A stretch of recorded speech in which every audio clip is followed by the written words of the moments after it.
Hey guys, this is Steve at the Scroll Saw Workshop.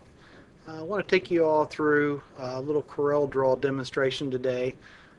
A couple days ago I put up a pattern on the blog to create a small jewelry box, and I did that pattern to demonstrate some very basic 3D cutting.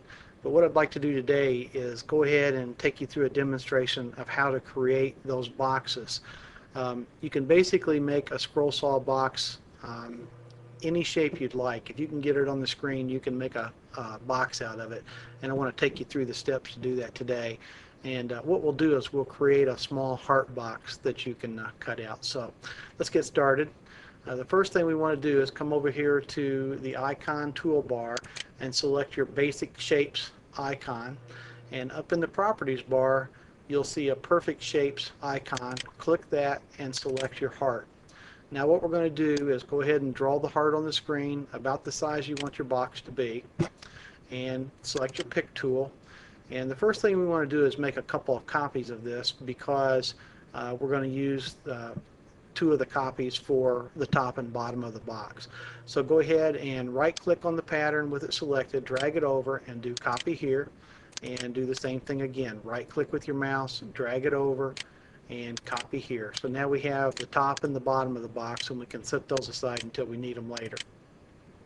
The next thing we need to do is create a contour on the inside of this box to match the outside for the interior walls. The easiest way to do that in Corel Draw is with your interactive contour tool, and it's right here. If you click and hold this down, you'll see you have a list of icons right here. So if your contour tool is not up, just click and hold the mouse down and come over and select Interactive Contour Tool. Once we do that, in the Properties window, we've got some properties we need to set to make this happen. We have two center, inside, and outside contours, and the one we want selected is inside. We also have the contour steps, and we need one there. If it's not already set to one, set it to one. And we want to create a contour that's offset by 1/4 of an inch, which is 0.25. So go ahead, and if it's not 0.25, set it to that, and you'll see what happens is it creates a contour of the exterior of the heart shape inside, offset by 1/4 of an inch. Now what we can do with that shape selected is we can go up to Arrange and break contour apart. And the reason we're going to do that is because right now that's one object that just has a contour offset set to it, and we want both of those hearts to be two different objects. So go ahead and do break contour group apart from your arrange menu item. And now what we've got is we've got an inside heart and an outside heart that can both individually be selected. The next step we want to do is go ahead and carefully select the inside heart, right click and drag, and then do copy here. And the reason we did that is because we're going to create the interior walls of the box out of this shape here. But let's go back to the exterior walls and put them back together so they're all one unit. So right now we have the larger heart in the back and the smaller heart in front.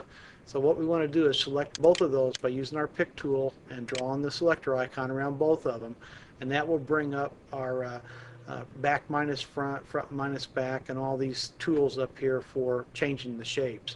And what we want to do is we want to subtract the inside heart from the outside. So the front minus back, and that's this icon right here, back minus front.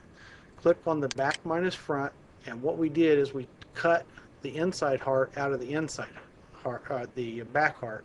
And if we go ahead and color that in, you can see now what we have is the exterior walls of this box. And this will be the bottom of the box, or the top, depending on how you put it together, and this piece will fit on top of here when we put the wood together. So we'll have the bottom, this will be the outside walls, and this will be the inside walls. So now we need to go ahead and create the inside walls.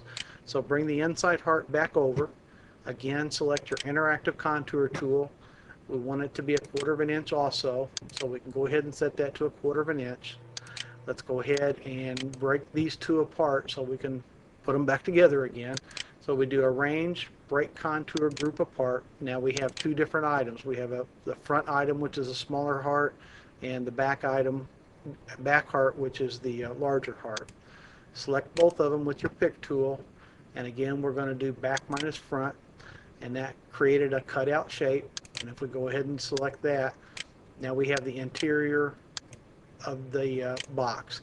And you can see now what's happened is this fits exactly inside the outside of the box. So what we'll do is we'll cut this piece and this piece both out of 3/4 inch material, and we'll cut this piece and this piece out of 1/4 inch material. So what we'll do is we'll apply this to the top of this box right here, and when we go to, and then we'll glue this to this, and then when we go to place the box on, it'll fit perfectly down inside there, and we have a nice little 3D heart box.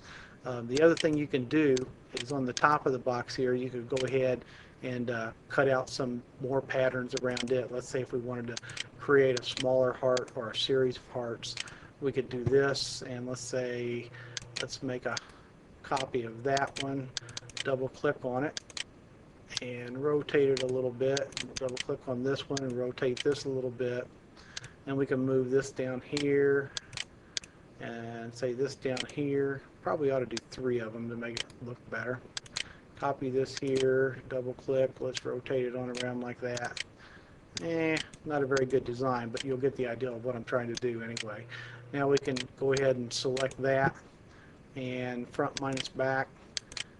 That looks pretty bad. Let's go ahead and erase that.